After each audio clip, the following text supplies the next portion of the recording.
Namaskar. A warm welcome to World News and Indian Perspective on All India Radio. I am Reshma Tiwari, and with me is Dimple Bharati, bringing glimpses of the major developments of the day from across the globe. Over the next half an hour, we shall bring to you the latest from the world of politics, economy, sports, entertainment, and more. The headlines. India and Germany call for consensus on reform of multilateral institutions for better reflection of global realities. G20 members welcome India's proposal to set up expert panel for financial mandate on global challenges. European Union agrees for new sanctions against Russia on first anniversary of Russia-Ukraine conflict. Financial Action Task Force suspends Russia's membership. Nigerians go to polls for presidential election. Death toll in Turkey and Syria, earthquake crosses 50,000. And in cricket, Australia and host South Africa to lock horns in T20 Women's World Cup final at Cape Town on Sunday.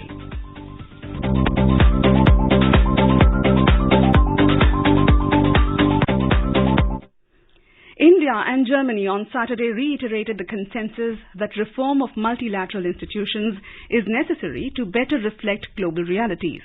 In his press statement after holding talks with German Chancellor Olaf Scholz in New Delhi, India's Prime Minister Narendra Modi said this is evident from both nations' active participation within the G4 to reform the UN Security Council. He also highlighted that there is active cooperation between India and Germany in the fight against terrorism and separatism.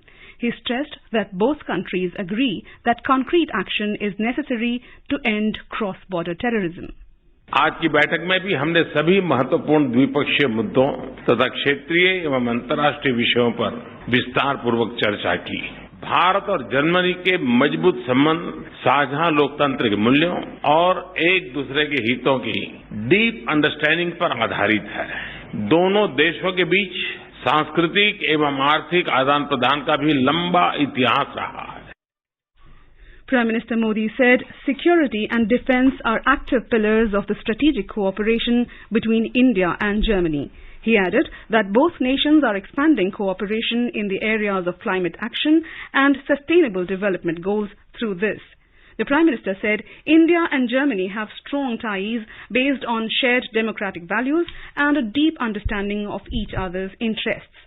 In his statement, Chancellor Scholz said, India has a lot of talent and Germany wants to recruit and attract that talent. He said about 1,800 German companies are active in India and have given thousands of jobs.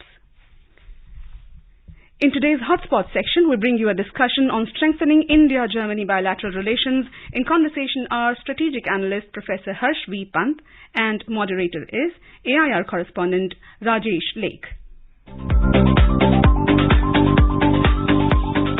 This is the first standalone visit of the German Chancellor to India since the biennial intergovernmental consultation mechanism commenced in 2011. German Chancellor Olaf Scholz's visit to India is aimed at strengthening security and defence cooperation amid a host of geopolitical tensions.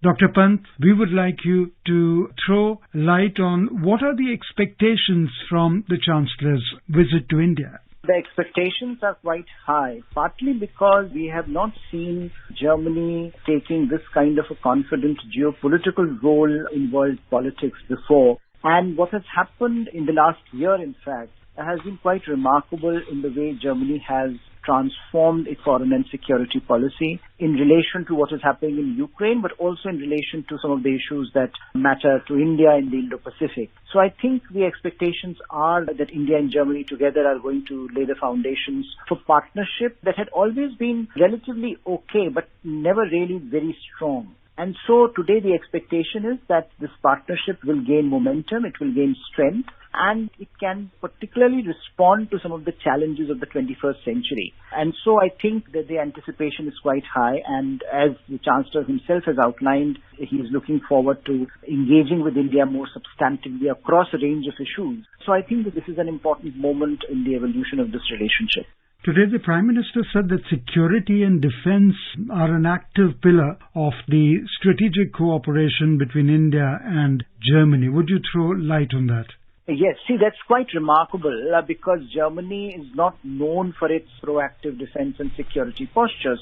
Post-Second World War, Germany had a very constrained engagement when it came to security matters because of the historical legacy that it was carrying. Now, in light of what has happened in the last few years in particular, Germany has been very forward-looking in terms of its engagement in the Indo-Pacific. But I think particularly what has happened with Ukraine, we have seen a transformatory moment in German thinking on security matters and defense matters. We have seen Germany outlining an Indo-Pacific policy. We have seen Germany deciding to allocate around 200 billion euros, huge amount that is to be spent in upgrading German defense forces over the next 5 years. And the Chancellor has talked about this as being a historical turning point in Germany's thinking about its own role in global politics. So in some ways, when you look at the transformation that is happening, you see Germany's involvement in the Indo-Pacific. We have had in the last year German frigates sailing into the Indo-Pacific, German jet moving into the Indo-Pacific and undergoing training with the like-minded partners. There is a turnaround, and that turnaround is perhaps being reflected in the statement that you mentioned, that with India being very central to the Indo-Pacific, Germany is looking to engage India more substantively on defense and security, building capacities, working with India in co-production and co-development, but also perhaps embedding India-German relationship in the larger India-EU relationship that had been the driving force for so long. So today, India and Germany both reiterated the consensus that reform of multilateral institutions is necessary to better reflect global realities. This, along with the statement that PM Modi made, and he said that this is evident from both nations' active participation within the G4 to reform the UN Security Council. Would you elaborate on this point, please? Multilateral engagement has always been the strong point of India-Germany relationship. Germany, for obvious reasons, had been a great votary of multilateralism in global affairs, and India, of course, has been one of the strongest proponents of global multilateralism. And therefore, both Germany and India have for a long time now been championing this move to reform the UN Security Council. And as you point out, as part of this group of 4 countries, where India and Germany have joined hands with Japan and Brazil to move forward to push the agenda on UN Security Council reforms. And that had been the core of Indo-German multilateral engagement. And both are aware that this is a particularly difficult moment for global multilateral order. Both are aware what has happened in Ukraine, where the multilateral institutions have been found wanting. Before that, what happened during COVID when it comes to Chinese aggression in the Indo-Pacific. All of them point to the breaking down of the multilateral system that had evolved post-1945, and that in some ways has benefited both middle powers like Germany and India to continue to prosper. And I think today that moment is upon us, upon the world, to talk more seriously about UN reforms. India has been a strong votary. India has been saying it very, very aggressively, in fact, very, very taking it up strenuously. Indian Prime Minister often has reflected upon it. His statement 2 years back when he was addressing UN General Assembly, he basically pointed out that how long can 1.3, 1.4 billion people wait for UN reforms? There is a sense of despondency in India about UN Security Council reforms. And if those reforms don't happen, it would make UN irrelevant to the larger global order. So I think both Germany and India have been at the heart of this conversation, and both would like these reforms to take place before the global order frays even more. So at this time of polarization, this is the voice of 2 middle powers in the international system, basically arguing for a fundamental rethink on the way we organize our global institutions. There's also, Dr. Pant, an active cooperation between India and Germany in the fight against terrorism and separatism. Both countries agreed that concrete action is necessary to end cross-border terrorism. Do you think there is something more on the anvil in this relationship between the 2 countries? More could be expected to tackle terrorism and separatism? This has been one of the singular pieces of issues and agenda that India has taken forward in terms of its engagement with the global community over the last several years. And for India, it is important that at a time when world is seemingly looking at great power contestation, great power polarization, and multiple crises around the world, that attention should not be taken away from terrorism, which continues to exact costs around the world. And in that context, Germany and India, and having German support in that endeavor is very important, because Germany, the heart of the European Union, can translate some of these ideas into concrete actionable policies. India and EU convergence on global terrorism, extremism has been very substantive, and various institutional and procedural convergences have emerged where the two have worked together very, very seriously. So I think Germany taking it up at a bilateral level with India also signals Germany's resolve that they continue to see this through a lens which helps India. It continues to see this problem as one where both India and Germany will continue to work together, and as a problem that perhaps should not go away from the global agenda. Green and sustainable development partnerships were announced during the Prime Minister's visit to Germany last year, where he highlighted that both nations are expanding cooperation in the areas of climate action and sustainable development goals through this. So what could be expected going forward? India, of course, has today become one of the exemplars of when it comes to environmental policy. For a developing country that has always talked about the fact that developed world should take greater burden, today is also proactive in articulating a response to this challenge, whereby India is arguing that it is willing to shoulder its own set of responsibilities. And if you look at the parameters, those parameters have been quite evidently being satisfied by Indian response. If you look at the targets that are being met, whether it is about renewable energy, whether it is about climate action, all of those targets are much beyond the scope of what India had initially outlined. So I think India is doing very well in that regard. But what it needs in that journey of sustainable development and climate action is support from the developed world. And one of the most important things that India has always pointed out is that financing of green, clean technology should be at the heart of this conversation. The developed world cannot shirk away from that responsibility. They have to finance a lot of these initiatives in the developing world. And so India, I think, with Germany in particular, that has a remarkable record in climate action, and that, of course, has shown remarkable resilience in the energy sector. If you just look at last 1 year, where Germany, that was energy dependent to the tune of almost 30% on Russia, has in a remarkable period of 1 year turned around their status, and it is no longer dependent on Russia today. So I think there are lessons to be learned here and technologies to be shared with India that perhaps India has made part of its green agenda with Germany. And that is what I think is going to be one of the most important propelling factors in this relationship, that Germany will now be a very, very important partner for India as India decides to take forward its climate action and sustainable development agenda.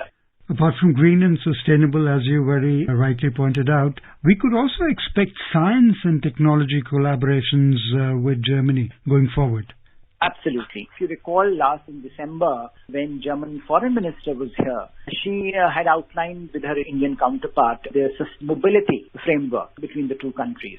And that basically meant that Germany today is keen on tapping Indian talent. Germany is keen on working with India in science and technology in particular, where research and development and the kind of technological achievements that are possible with collaboration with each other should be at the heart of this engagement. So I think what we are looking at, the science and tech partnership, is something where not only institutions work together, but individuals also find their capacities enhanced, their abilities enhanced as they engage with each other across these two nations. And I think that the framework for that has been laid. One can expect action on that front moving forward as the two countries that are really giving weightage to science and tech, both in their developmental goals, developmental agenda, as well as in their foreign policies and national security policies. That is going to be a very, very important track, particularly as you also look at the fact that technology cooperation today is at the heart of global engagement. So increasingly, countries developing technologies, partnering on technological frontiers with like-minded countries, with trusted partners. And I think as Germany looks away from China, India is going to fill that void, and India will be a very, very important player in that regard. So the rapid exchange of meetings between Chancellor Scholz and PM Modi shows a new confidence and perception. Thank you, Dr. Pant, for being with All India Radio. Thank you very much.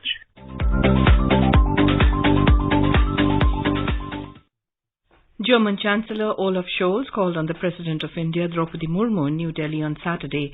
Welcoming Mr. Scholz on his first visit to India as German Chancellor, the President said that India and Germany have a long-standing relationship which is underpinned by common values and shared goals. This is All India Radio giving you the world news. First G20 finance ministers and central bank governors meeting concluded in Bengaluru on Saturday. During the meeting, G20 members welcomed India's proposal to set up expert panel for financial mandate on global challenges. Here's a roundup of all G20 related meetings, discussions and deliberations held under India's presidency across the country during the past week. The first G20 finance ministers and central bank governors meeting deliberated on international financial architecture, sustainable finance and infrastructure. The two-day meeting was jointly steered by India's Finance Minister Nirmala Sitharaman and Reserve Bank of India Governor Shaktikant Das. During the meeting, key priorities presented under India's presidency received support from many members. Addressing the media, Finance Minister Sitharaman said India's idea to set up an expert panel to prepare a financial mandate on the challenges faced globally was welcomed by the members. The expert panel will present its report in 3 months by July. Another successful outcome of the meeting was the common position on debt vulnerability. The vulnerable countries are looking up to the G20 to find some solution, some kind of arrive at a position whereby their debt stress can be relieved. And many of them have been waiting for a very long time. So if we could arrive after so much of negotiation at a common position for a language on dealing with debt, I think the G20 is now standing up to meet the challenges of debt stress which many countries are facing. The Indian Finance Minister mentioned that Saudi Arabia agreed to work on the issue of fuel insecurity. UK and USA, I'm grateful again for being very supportive on the global coordination framework, particularly on the crypto. China and Saudi Arabia again for coming forward on climate finance mobilization. Japan and United Kingdom on all priorities of the Indian presidency. They've been completely supportive. So I'm indeed very grateful to them. And the G20 Troika have been completely supportive of India's position and priorities. At the conclusion of the meet, a chair summary and outcome document was adopted by the G20 Forum. It speaks at length on the way forward on the issues of global debt crisis, multilateral development bank reforms, climate finance, global approach on cryptos, digital public infrastructure, financial inclusion, financing cities of tomorrow, and global taxation. The inaugural session began with the opening remarks of India's Prime Minister Narendra Modi. He called upon the custodians of the world's leading economies and monetary systems to bring back stability, confidence and growth to the global economy. Food and energy security have become major concerns across the world. Even the financial viability of many countries is threatened by unsustainable debt levels. It is now up to you, the custodians of the leading economies and monetary systems of the world, to bring back stability, confidence and growth to the global economy. On the sidelines of the G20 meet, the Indian Finance Minister met South Korea's Deputy Prime Minister and Minister of Economy and Finance, Cho Kyung-ho. The two ministers discussed global issues, including the priority of strengthening climate change financing and enhancing bilateral economic cooperation. Earlier on the 23rd of February, Ms. Sitharaman met U.S. Secretary of the Treasury, Janet L. Yellen, in Bengaluru. During the meeting, the two leaders discussed cooperation on the evolution of multilateral development banks and health finance coordination. The U.S. Secretary thanked India for taking a leadership role in promoting sovereign debt restructuring and encouraging faster G20 efforts on existing debt restructuring cases. 500 delegates from G20 member countries, invitees and representatives of international organizations participated in the two-day meet. The discussions in this meet were intended to provide a clear mandate for the various work streams of the G20 finance track. Ahead of the meeting, the G20 finance ministers and central bank governors meeting was also held in Bengaluru on the 23rd of this month. India's Information and Broadcasting Minister Anurag Thakur inaugurated the meeting.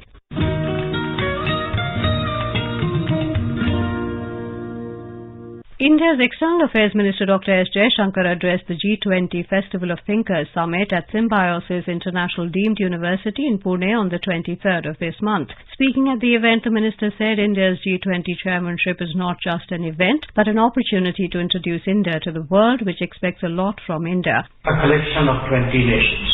It's not just a presidency which comes our way like so many other organizations do. This is a very special responsibility at a very difficult moment in international relations. What India could do, probably will do in this 1 year, will actually make a very big difference to world politics. So it's not a responsibility that we take lightly.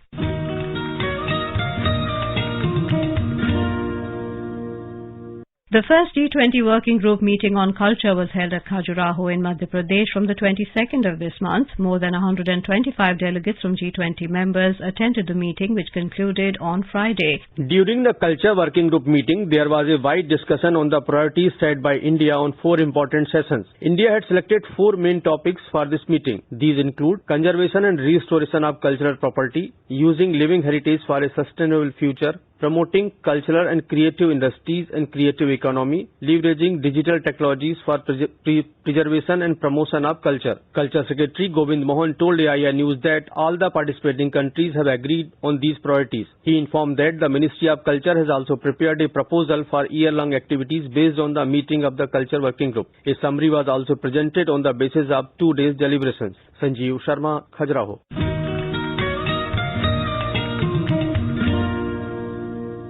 On the 22nd of February, India's Ministry of Youth Affairs and Sports, in collaboration with Sri Ram College of Commerce, conducted a brainstorming workshop under the G20 presidency at its campus in New Delhi. The workshop was held under the theme of Shared Future, Youth in Democracy and Governance, to highlight the power of youth in the areas of democracy and governance.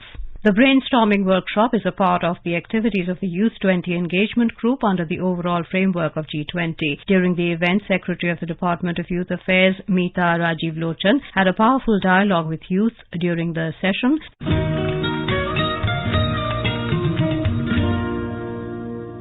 The Aurangabad District Administration in the state of Maharashtra has developed a special mobile app, G20 Aurangabad, for the convenience of delegates arriving for the G20 inception meeting scheduled in the city on the 27th and 28th of this month. More than 150 delegates are expected from the G20 countries. The app will provide information to the delegates about the arrangements made for them in Aurangabad city and details about the inception meeting and other programs. Information on tourism and heritage monuments like Ellora Caves, Ajanta Caves, Aurangabad Caves, among others, is also available on the app in English, Hindi, Chinese, Japanese and other languages with photographs. The Crown Prince of Denmark, Frederik Andre Henrik Christian, and Crown Princess Mary Elizabeth will be on a 5-day visit to India from Sunday. India's External Affairs Ministry said the visit of the royal couple will be the first visit from the Danish royal family in 2 decades. They are visiting India on the invitation of the Vice President Jagdeep Dhankar. The European Union agreed to a new round of sanctions against Russia on Friday, on the first anniversary of Russia-Ukraine conflict. The package is the 10th to be adopted by the EU member states since the conflict began. The sanctions include targeted restricted measures against individuals and entities supporting the war, spreading propaganda, or delivering drones used by Russia in the war. The EU diplomats agreed on nearly all points of the new proposed sanctions. Global anti-money laundering watchdog, the Financial Action Task Force, FATF, has suspended Russia's membership over its conflict with Ukraine. In a statement, Financial Action Task Force said that the Russian Federation's actions unacceptably run counter to the FATF core principles aiming to promote security, safety and the integrity of the global financial system. FATF deals with money laundering and terrorism financing prevention. In Nigeria, voting is taking place for the presidential election in a tight race to choose a successor to President Muhammadu Buhari.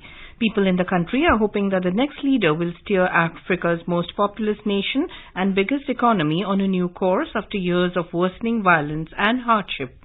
The main contenders in the race are 70-year-old former Lagos governor Bola Tinubu of ruling All Progressives Congress, 76-year-old former Vice President Atiku Abubakar of the main opposition People's Democratic Party, and 61-year-old former Anambra State Governor Peter Obi of the smaller Labour Party. President Muhammadu Buhari, a retired Army General, is stepping down after serving the maximum 8 years allowed by the Constitution but failing to deliver on his pledge to bring back order and security across Nigeria, Africa's top oil-producing nation. Counting of votes will begin as soon as polls close and results will be posted outside polling stations. The death toll across Turkey and Syria following catastrophic earthquake has mounted to over 50,000. According to the latest figures from both countries, in Turkey, 44,218 people have been killed, while the death toll in Syria has risen to 5,914. The first earthquake that hit southeastern Turkey and northern Syria on the 6th of February was measured as the magnitude of 7.7 on Richter scale, and a second, a little later, was measured at 7.6. The region has been rocked by several aftershocks since. An Indian Air Force contingent comprising of 110 air warriors reached at Al Dhafra Air Base of United Arab Emirates for participating in Exercise Desert Flag 8. Exercise Desert Flag is a multilateral air exercise in which air forces from UAE, France, Kuwait, Australia, UK, Bahrain, Morocco, Spain, Republic of Korea and USA would also be participating. The exercise is scheduled from the 27th of this month to the 17th of next month. The Russian space agency Roscosmos has successfully launched a Soyuz spacecraft to bring back 3 astronauts stranded on the International Space Station after their Soyuz capsule sprang a coolant leak. The 2 Russian and an American astronaut will board the empty Soyuz spacecraft to return to Earth. The Soyuz MS-23 vessel, loaded with supplies, was launched from the Russian-operated Baikonur Cosmodrome. The 31st edition of New Delhi World Book Fair has commenced at Pragati Maidan in New Delhi on Saturday. Several literary and cultural activities focusing on the theme Azadi Ka Amrit Mahotsav will be the part of the 9-day mega fair. More than 2,000 stalls have been set up and more than 1,000 book publishers are participating in the fair. France has been designated as the guest of honor country. In ICC Women's T20 Cricket World Cup, the final between South Africa and Australia will be played on Sunday at Newlands Cricket Ground in Cape Town, South Africa. The match will begin at 6:30 p.m. Indian Standard Time. Now let's take a look at the major developments around the world as reported in the foreign press. The Financial Times reports Dutch gas field that caused earthquakes earned oil majors billions. The Straits Times reports PM Anwar's Robin Hood budget is populist but no game changer for Malaysia's economy. The Globe and Mail reports IMF flags debt restructuring hurdles, says banning crypto should be an option. The Japan Times reports some Japanese utilities may see price hikes delayed until after April. The New York Times writes, after 8 last years, a wide-open election in the giant of Africa. South China Morning Post says, after 28 years mostly renting in Hong Kong, this Englishman wanted his castle, but buying a village home in the UK wasn't easy. And now a quick look at the headlines once again. India and Germany call for consensus on reform of multilateral institutions for better reflection of global realities. G20 members welcome India's proposal to set up expert panel for financial mandate on global challenges. European Union agrees for new sanctions against Russia on first anniversary of Russia-Ukraine conflict. Financial Action Task Force suspends Russia's membership. Nigerians go to polls for presidential election. Death toll in Turkey and Syria, earthquake crosses 50,000. And in cricket, Australia and hosts South Africa to lock horns in T20 Women's World Cup final at Cape Town on Sunday. And now before we end, let's listen to Mahatma Gandhi's favorite bhajan, Vaishnav Jan by artists from Kuwait. Vaishnav Jan to dine kahiye je, beed parai jani re, bardu ke khub kar kare to ye man abhiman na सकल लोक मन कहु न वंदे निंदा न करे की मीरे काछ काछ मन निश्चल राखे धन धन धनानी पे मीरे वैष्णवजन तो तीने कहिए जे बीत पराई. And with that, we end this bulletin. We'll be back at the same time tomorrow with the next edition of World News.